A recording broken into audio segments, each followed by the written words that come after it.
Hello everybody, welcome back to another video on the Cosmo YouTube channel. Today I'm going to be talking about something completely different. For those of you who might follow my Twitter, which is just plugged down here, you guys know that I care about Magic the Gathering, which for those of you who don't know is a card game made by Wizards of the Coast. Wizards of the Coast is the same company that makes Dungeons and Dragons, which is this that we'll be talking about. So for those of you who have been out of the loop, there has been some drama going on in the Dungeons & Dragons community because a lot of what the D&D community is built on is this idea that the core game model of Dungeons & Dragons is protected under fair use, basically, and that you can use it for whatever you like. Pathfinder as a tabletop RPG is built off of the Dungeons & Dragons game model. Critical Role, which I'm sure a lot of you are aware of. I don't personally watch, so I am not going to speak on too much. But people who have made videos about the OGL have mentioned that Critical Role is protected under it.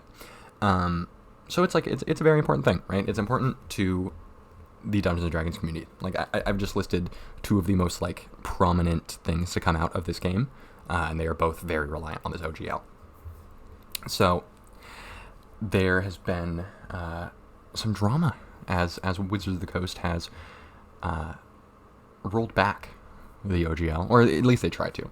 So what I'm showing you here is actually the tweet by D&D Beyond, which is basically just Dungeons and Dragons. It's effectively just the official D&D account, but basically saying that they're giving up, which is very, very good news for everybody.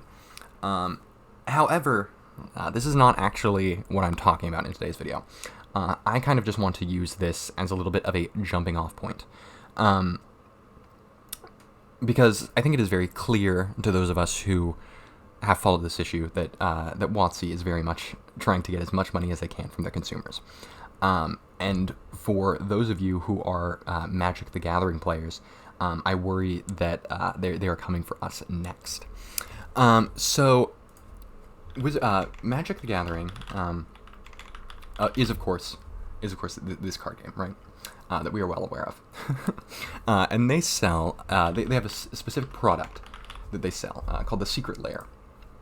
For those of you that are out of the loop, you will not understand, who don't play Magic, you might not understand why this is an important product. But in Magic, you have cards that have inherent value based on how good they are or how rare they are. One piece of cardboard will be worth significantly more than the other, because that piece of cardboard either is stronger in the actual gameplay of Magic the Gathering, or it is more rare, or whatever. But this is all to say that there are Magic the Gathering cards that hold a lot of intrinsic value. There is an entire economy about this, and there is an entire industry, the local game store industry, that is held up on the buying and selling of these individual cards, right?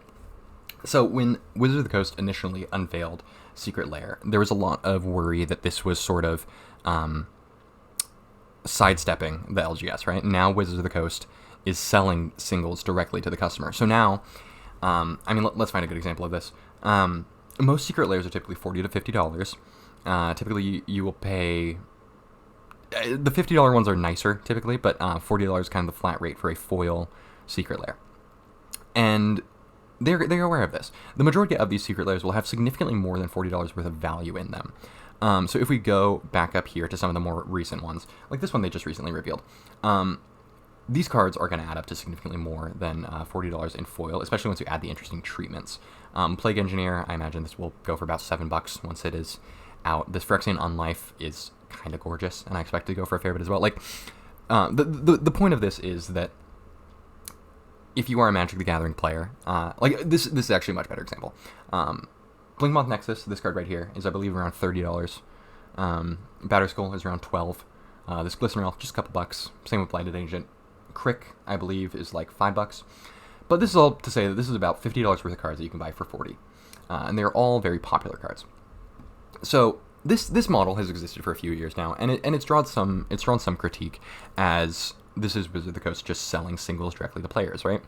However, this has been done online, and because of that, it has not really encroached on the market of the LGS, right? The majority of the LGSs in the world are entirely brick and mortar, and if they have an online marketplace, it is through TCG Player or another hosting service. Like most of the LGSs in the world are doing probably, I would say, like 75% of their profits in brick and mortar sales. I know that, I mean, personally, I have worked for an LGS, and I can say confidently, every single LGS in my city probably generates at least 75% of their profits on singles from in-person sales, right? So Secret Lair is definitely encroaching on the LGS. However, it's not doing it by much, right? It's encroaching on the LGS marketplace in an area that the LGS is not really taking up space in, right? Like we have Card Kingdom, we have Channel Fireball, we have TCG Player, and these are online marketplaces to buy singles, but these are also giant companies. Like Card Kingdom, I think, is often kind of like, it's often hard to kind of view it properly because it is simultaneously like the biggest single online marketplace for cards, and yet it is still like a small business in the grand scheme of things. So it's difficult for people to contextualize this, but it is important to recognize that there are only 2 game stores in the entire world that, I guess, 2 in the country. There's like 5 in the world that have their own proprietary online market. So this is just to say that there are only about 5 local game stores in the entire world that do enough sales online to justify having like a proprietary marketplace, right? The majority of these other sites just go through TCG Player because they're just kind of selling the stock that they can't sell in the brick and mortar. However, as someone who works at an LGS, I have recently received an email that I'm not going to reveal because I haven't seen it anywhere else. I know that I received it. Other people that work at the same LGS as I did received the same email. So I'm not going to spread it as I don't know if it's like public information yet. However, it basically states that secret lairs are going to begin to be sold in the brick and mortar locations of LGSs. And this is something that I think is not being talked about as the death knell for the local game store that it is. I think that a lot of people are viewing this as Secret Lair giving back the marketplace or the LGS. It is not that at all. So again, to give you a perspective as someone who has worked at a local game store, singles are easily the highest profit margin product that we sell. If there's a $10 card and you are selling it to us for cash, we will give you $3 for it, and that is kind of a flat rate in most stores in my area. If you want store credit, we will give you $5 for it. This is all to say that we are at least tripling our money on any single card that we sell in terms of like pure investment. And there's a lot of reasons for that. It's because you end up paying a lot in labor to sort those cards and then display them and then sell them. And there's a reason that there is like so much profit there. However, that profit is not present on secret lairs. Again, to give some insight as someone who has worked at a game store, the way that you will order products directly from Wizards is through a distributor, which will give you a lower rate than retail, so that you can then sell it for retail and make a profit, right?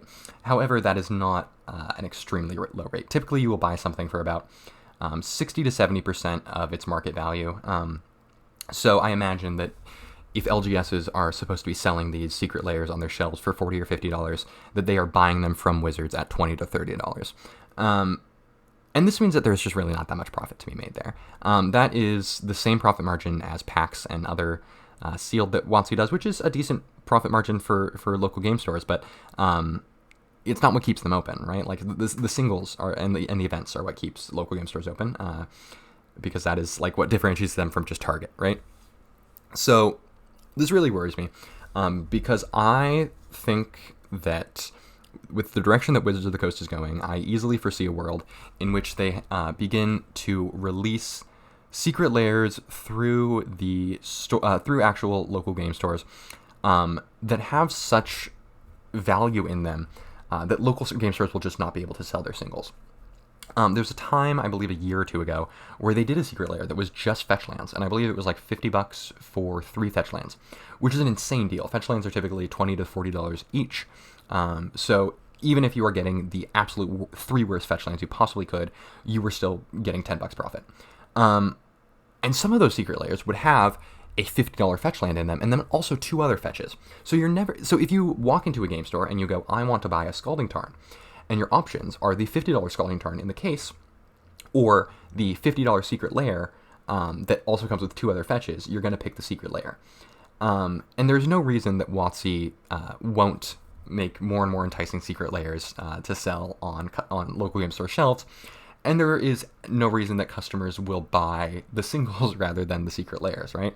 These are near mint cards that are coming vacuum sealed from the company with custom art, and they're foil, and they come in a pretty little box. Like, if given the choice between buying a $40 secret lair that contains the card you need and a $40 card that you need, you're always going to pick the secret lair.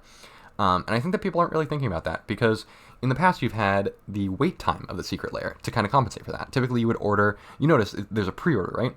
With secret lairs, typically you order it, and then you get it about like 3 or 4 months from then.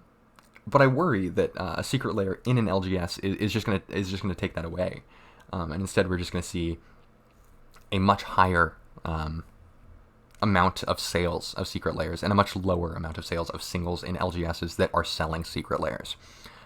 So I just kind of wanted to bring this to everybody's attention, as this is something that I have brought to the attention of like my local Magic community, and has I don't think been properly understood as the potential death knell for local game store single sales that it might be. I don't think that at this point it is going to heavily affect the profits of local game stores. However, I believe that this is a thing that, once we allow to happen, will be very easily manipulated into a system which does actually decrease profits in a local game store and increase profits at the Wizards of the Coast level.